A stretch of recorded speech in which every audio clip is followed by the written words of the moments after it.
నమస్తే, welcome to Disha TV. Telangana రాష్ట్రం సాధించుకొని కూడా దాదాపు 12 ఏళ్ళు దాటుతున్నప్పటికీ ఈ రోజుకి కూడా ఆంధ్ర వాళ్ళ పెత్తనం మనపై నడుస్తూ ఉంది. అక్కడ ఆంధ్ర నుంచి పోలీసులు వచ్చి గతంలో జర్నలిస్టులను దాడి చేసినటువంటి పరిస్థితి, గతంలో జర్నలిస్టులను పట్టుకోయినటువంటి పరిస్థితి. ఈరోజు ప్రొఫెసర్ నాగేశ్వరరావు గారు అయితే వ్యాఖ్యలు మాట్లాడడం జరిగిందో మీడియా సమావేశంలో, ఆయన పైన కూడా ఆయన ఇంటిని చుట్టుముట్టినటువంటి పోలీసులు మరి ఆంధ్ర పోలీసుల తెలంగాణ పోలీసులు అర్థం కానటువంటి పరిస్థితి. ప్రస్తుతం ఆయనకు కూడా సెక్యూరిటీ కల్పిస్తూ ఉన్నారు. ఆయన కూడా ఈరోజు తెలంగాణలో ఉన్నటువంటి ముఖ్యంగా ఎవరైతే తెలంగాణ భావంతో పోరాడుతున్నటువంటి వ్యక్తులందరూ కూడా ఏకతాటిపైకి వచ్చి ఇక్కడ ఆయన కోసం మాట్లాడుతూ ఉన్నారు, గలం విప్పుతా ఉన్నారు. మాట్లాడదాం, మనతో పాటు బక్క జడ్సన్ గారు ఉన్నారు. ఒకసారి మాట్లాడుకునే ప్రయత్నం చేద్దాం. సార్ చెప్పండి, నార్మల్గా ఆయన పవన్ కళ్యాణ్ ఏమంటా ఉన్నాడంటే, ఎన్నిసార్లు నా మీద ఇలాంటి కామెంట్ చేస్తారు, నాకు ఒళ్ళు మండదా, నాకు కోపం రాదా అంటూ కూడా ఆయన చెప్తా ఉన్నాడు. కోపం రావద్దబ్బా. ఈరోజు భూదేవికున్నంత ఓపిక ఉండాలి, భూదేవికున్నంత ఓపిక ఉండాలి. ఈరోజు నీ మీద ఏం కామెంట్ చేసిండ్రు, ఆ కామెంట్ నువ్వెందుకు కాదంటావు? అది అమిత్ షా చేయొచ్చు కదా. లేదు లేదు పవన్ కళ్యాణ్ గారు ఇట్లా నాతో అట్లా మాట్లాడలేదు అని చెప్తే అయిపోతుంది. అర్థమైందా? ఈరోజు ఎవరైనా కామెంట్ ఎన్ని అయినా అంటారు. ఈరోజు మా రేవంత్ రెడ్డి తెల్లాలేస్తే ఓటుకు దొంగ అంటారు, బ్లాక్ మెయిలర్ అంటారు. ఈరోజు మరి ఆయన కేసులు పెడుతుండ్రు, అట్లా చూసి పెడుతుండ్రు, జాగ్రత్తగా పెడుతుండ్రు. కాబట్టి ఈరోజు ఓపిక భూదేవికున్నంత ఓపిక ఉండాలి. మన దగ్గర 4 ఏళ్ళు నేను దిక్కున్నాయి, 100 అంటారు, సత్యదాకా అంటారు. నువ్వు జగన్మోహన్ రెడ్డి అంటలేవా? జగన్మోహన్ రెడ్డి నువ్వు అంటలేవా? కాబట్టి ఈరోజు విమర్శలు, ప్రతి విమర్శలు, విశ్లేషణలు రాజకీయంలో తెల్లారులేస్తే ఇవి నిత్యం ఉంటాయి. కాబట్టి నువ్వు వాటి నుండి తప్పించుకునే ప్రయత్నం చేసి ఈరోజు ఇద్దరు ముఖ్యమంత్రులు కుమ్మక్కయి ఈ రైతుల సబ్జెక్ట్ కానీ, ఈరోజు నిరుద్యోగుల సబ్జెక్ట్ కానీ, రిటైర్డ్ ఉద్యోగుల సబ్జెక్ట్ కానీ ఇవన్నీ కూడా డైవర్ట్ చేయడానికి ఆడుతున్నటువంటి ఒక గేమ్ ఇద్దరి మధ్యలో. అక్కడ ఆయన వాగ్దానాలు ఇచ్చి అవి నిలబెట్టుకోలేదు, ఇక్కడ ఈయన వాగ్దానాలు ఇచ్చి ఈయన నిలబెట్టుకోలేదు. కాబట్టి ఇద్దరి మధ్యలో సబ్జెక్ట్స్ డైవర్ట్ కానీ అని చెప్పేసి చేస్తుంటే డైవర్షన్ పాలిటిక్స్ ఇది. అంటే ఒక కేంద్ర హోంశాఖ మంత్రితో నేను అంత చిల్లరగా ఒకరిని అరెస్ట్ చేయమని చెప్పి నేను అంత చెప్పేటువంటి వ్యక్తి నాకు ఆ సబ్జెక్ట్ మాట్లాడతాను అంటూ కూడా ఆయన చెప్తున్నటువంటి పరిస్థితి. ఈరోజు చిల్లరగాన్లు కాబట్టే ఈరోజు ఇన్నయ్యను అరెస్ట్ చేసుకపోయారు. అర్థమైందా? ఈరోజు ఎవరో చెప్తారు కదా, కాబట్టి ఇన్ఫర్మేషన్ ఉంటేనే వాళ్ళు అరెస్ట్ చేస్తారు, లేకుంటే వాళ్ళు ఏం చేస్తారు? ఖచ్చితంగా మీరు ఇన్ఫర్మేషన్ ఇచ్చిండ్రు, మీరే చేసిండ్రు.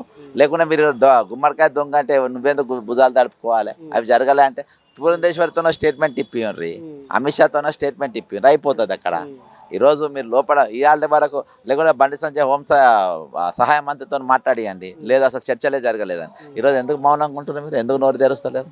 కాబట్టి ఇది 101% ఈరోజు ఇష్యూను డైవర్ట్ చేయని. ఇక్కడ 16 మంది రైతులు చచ్చిపోయారు.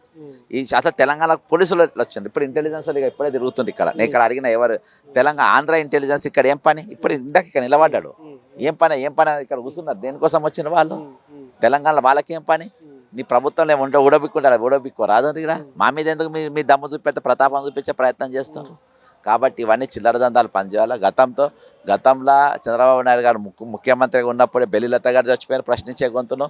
ఈరోజు మన గద్దర్ గారి మీద కాల్పులు జరిగినాయి. ఈరోజు ఇంకా నేను ఈ రాష్ట్ర ముఖ్యమంత్రి నేనే నువ్వు అనుకుంటే మాత్రం దాన్ని అనుమతించద్దు రేవంత్ రెడ్డి గారు. ఏమనుంటే మీరు మనం చూసుకుందాం, కానీ థర్డ్ పార్టీ అనేటోడు ఇక్కడ ఎంటర్ కావద్దు, థర్డ్ పార్టీ అనేటోడు ఇక్కడ ఇష్యూస్ డైవర్ట్ చేయొద్దు. నువ్వు లోపలికి రమ్మన్నదే మళ్ళీ సెక్యూరిటీ వచ్చేది నువ్వే, ఇదెక్కడ దిక్కుమాల పని. కాబట్టి ఈ డ్రామాలన్నీ బంద్ చేయి. నువ్వెంత తెలియగలను అంతకంటే మేము 4 ఆకులు ఎక్కువనే చదివినాం. కాబట్టి మీకు అవకాశం వచ్చినా మాకు అవకాశం రాలే. అవకాశం వచ్చినప్పుడు మీరు సద్వినియోగం చేసుకోవాలి, ప్రజల శ్రేయస్ కోసం పనిచేయాలి. కానీ ప్రజలను ఈరోజు ఇబ్బంది పెట్టే తిరిగి మీరు పనిచేయొద్దని నేను కోరుకుంటున్నాను. అంటే గతంలో ఒకసారి చూసుకుంటే మనం జర్నలిస్టులను వాళ్ళు ఇక్కడ నుంచి ఎత్తుకుపోయినటువంటి పరిస్థితి, 3rd డిగ్రీ చేసినటువంటి పరిస్థితి.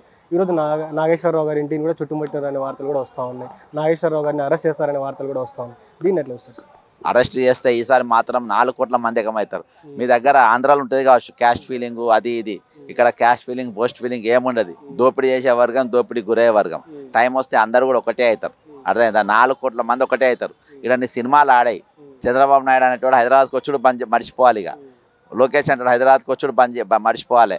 ఇక్కడ చాలా తీవ్రమైన పరిస్థితులు రేపటి దినాలు ఉంటాయి. ఒకవేళ ఆయనకి అరెస్ట్ అయితే ఆయన అరెస్ట్ చేసే ఆలోచన కూడా మీ దగ్గరకు వస్తే ఇచ్చిన ఎఫ్ఐఆర్లను కూడా వెంటనే మీరు వాపసు తీసుకోవాలి. పవన్ కళ్యాణ్ సినిమాలు తెలంగాణ పక్కా ఆడే, నువ్వు రాసుకో, ఇక పక్కా ఆడే. ఆయన కుటుంబ సభ్యులు కూడా ఏ సినిమా కూడా ఆడకుండా మేము చేస్తాం. అర్థమైందా? అది రేపు రిలీజ్ అయ్యే పెద్ద సినిమాకి వెళ్ళి స్టార్ట్ అవుతుంది కావచ్చు. కాబట్టి దీన్ని కూడా హెచ్చరికగా తీసుకోవాలని చెప్తాను. సార్, మీరు విగ్రహాల విషయం కూడా మాట్లాడుకుంటూ ఎన్టీఆర్ విగ్రహం ఎందుకు పెడతారంటూ కూడా చాలా మంది ఇక్కడ విమర్శిస్తున్నట్టు కూడా, అసలు పెట్టద్దంటారా ఎన్టీఆర్ విగ్రహాన్ని ఇక్కడ? అరే ఎన్టీఆర్ నువ్వే పొడుస్తావు, సచ్చేదాకా నువ్వే చూస్తావు, చచ్చిపోయినాక కుట్లేస్తావు. అయ్యో చచ్చిపోయినా నువ్వే ఒకలమా రోడ్ ఏడుస్తావు. మళ్ళీ ఈయన విగ్రహాలు పెట్టాలని చెప్పి మళ్ళీ నువ్వే అంటావు. ఇది ఎక్కడి సోద్యం ఇది? కాబట్టి నీకు ఇవాళ రాష్ట్రం విడిపోయిందబ్బా, నీ దగ్గర పెట్టుకో. నువ్వు విజయవాడకి వెళ్ళి మొదలుపెట్టి శ్రీకాకుళం దాకా పెట్టుకో. ఇంక ఎంత పెడితే మా బొచ్చడి విగ్రహాలు అయిపోయినాయి, గల్లీ గల్లీకి విగ్రహాలు అయిపోయినాయి. మేము ఎడబెట్టాలి ఇవన్నీ? మా దగ్గర మస్తు మందుని పెట్టుకోనికి. మా కాళోజీ నారాయణరావు గారు ఉన్నారు, జయశంకర్ గారు ఉన్నారు, మాకు శ్రీకాంతాచారి గారు ఉన్నారు, చాలామంది మన జయశంకర్ చాలామంది ఉన్నారు మాకు పెట్టుకోనికి. మేము వాళ్ళే కాంతారావు గారు ఉన్నారు, వాళ్ళే పెట్టుకుంటాం మేము. ఇంకా మీ ఎందుకు పెట్టుకోవాలి? మా రాష్ట్రంలో వచ్చి మీ రాష్ట్రంలో మేము వచ్చి పెట్టుకుంటారా? మా ఎన్ని పెడతారా? మా కాంతారావు పెట్టినరా? మా జయశంకర్ పెట్టినరా? మీ ఆంధ్రాలో మా కాళోజీ నారాయణరావు పెట్టినరా? వాళ్ళది పెట్టి ఇక్కడ మీరు ఒకటి పెడితే మాది అక్కడ పెట్టుకుందాం. అట్లా ఓలంపిక ఇది. మీరు ఇక్కడ పెడుతుండగా ఇంటి రామారావు మా కాళోజీ నారాయణ అక్కడ పెట్టుకోండి, విజయవాడ సెంటర్లో బెంచ్ సర్కిల్లో పెట్టుకొని ఇక్కడ ఒకటి అక్కడ ఒకటి పెట్టుకోండి. కానీ ఇక్కడ సెంటిమెంట్ వద్దంట, వాళ్ళేదో కావాలని. ఇది ఎక్కడనే సార్ ఇప్పటికి వాళ్ళు చెప్తా ఉన్నారు అసలు తెలంగాణ డెవలప్ కావడానికి కారణమే టీడీపీ పార్టీ, చంద్రబాబు నాయుడు. మేము లేకపోతే తెలంగాణ ఎక్కడిది, ఇంత డెవలప్మెంట్ ఎక్కడిదని కూడా వాళ్ళు చెప్పుకుంటారు. అవునవును, నీమ్స్ హాస్పిటల్ ఆయనే కట్టిండు, చార్మినార్ ఆయనే కట్టిండు, గోల్కొండ ఆయనే కట్టిండు, మాకు అన్నం రాకుంటే ఆయనే తినిపెట్టి నేర్పించిండు దగ్గరుండి. అర్థమైందా? ఇవన్నీ కూడా ఆయనే కట్టిండు. క్యాన్సర్ దాకా కూడా ఆయనే కట్టిండు. మరి ఇవన్నీ ఇలా కట్టిండు కదా. మరి ఇప్పుడు 7 ఏళ్ళైంది కదా నువ్వు ముఖ్యమంత్రి ఉండి, మరి నువ్వు అమరావతిలో ఎందుకు కట్టుకోలేదా పిల్ల? నువ్వు ఆడ ఎందుకు కట్టుకోలేదు? 7 ఏళ్ళైంది కదా. ఇక్కడ నువ్వు 10 ఏళ్ళని ఇవన్నీ కట్టినావు, మరి ఆడ నువ్వు ఇప్పటికే 7 ఏళ్ళైంది కదా. మరి సగం పునాదులు కూడా లేవలే కదా. ఇప్పటికి చార్మినార్ కట్టలే, అక్కడ గోల్కొండ కట్టలే, ఇంకా అర్థమైందా? నీమ్స్ కట్టలే అక్కడ, ఇంకా మళ్ళా ఏది మన ఇది కట్టలే. కాబట్టి ఇంకా నీకు ఇంకా ఏం డెవలప్మెంటే లేదా అక్కడ. క్యాన్సర్ దవాఖాన కట్టలే ఇప్పటిదాకా. కాబట్టి ఇవన్నీ మానుకోవాలి. ఇవన్నీ డెవలప్ అనేది ఇది ఫస్ట్కెళ్ళి వచ్చింది, సృష్టితోనే ఏర్పడ్డది హైదరాబాద్ డెవలప్మెంట్. ఎవరు చేసిందని కాదు. ఏమైనా చేసిందంటే వాస్తవానికి నిజాం సర్కార్ ఇవన్నీ కట్టిండు, నిజాం సర్కార్ డెవలప్ చేసిండు. నువ్వు బీకింది ఏం లేదు, ఇక్కడ ఏం చెప్పుకోనికి కూడా లేదు. సార్ చివరికి ఏం చెప్పదలుచుకునే అంశం ప్రొఫెసర్ నాగేశ్వరరావు గారి అంశం మీద మీరు ఏం చెప్పదలుచుకున్నారు తెలంగాణ ప్రజలకి? మా దగ్గర తీర్మానం మళ్ళీ ఒక ఆయన ఉన్నాడు, ఒక లీడర్. ఆ బుడ్డ లీడర్ ఏమంటాడంటే, ఈశ్వరాచారి చచ్చిపోయాడు బీసీల కోసం, రాష్ట్రం అగ్నిగుండమే. శంకర్ గౌడ్ గారు చచ్చిపోయిన ఆర్టీసీ కోసం, రాష్ట్రం అగ్నిగుండమే. అట్లానా? ప్రొఫెసర్ నాగేశ్వరరావు గారి కింద అరెస్ట్ అయితే ఈ రాష్ట్రం అంతా, ఇక్కడ చీపురు పుల్లలు కూడా చురకత్తులు అవుతాయి, బక్కబడ్డ ఎడ్లు కూడా ఈరోజు పులులు అవుతాయి. ఈరోజు తెలంగాణ ఉద్యమం ఆ రోజు ఏ విధంగా సరిహద్దుల చుట్టూ కట్టిందో ఆ గోడలు మీరు నిర్మించుకున్నట్టే. అన్నిటికంటే ముందు ఇక్కడ పవన్ కళ్యాణ్ సినిమాలు ఆడాయి. చంద్రబాబు నాయుడు అనేటువంటి హైదరాబాద్కి వచ్చి మర్చిపోవాలి. ఇది 4 కోట్ల ఆత్మగౌరవ సమస్య. ఈ రోజు ఇదో మీ దగ్గర లెక్క ఉండదు. ఇక్కడ అందరు ఒకటే అవుతారు.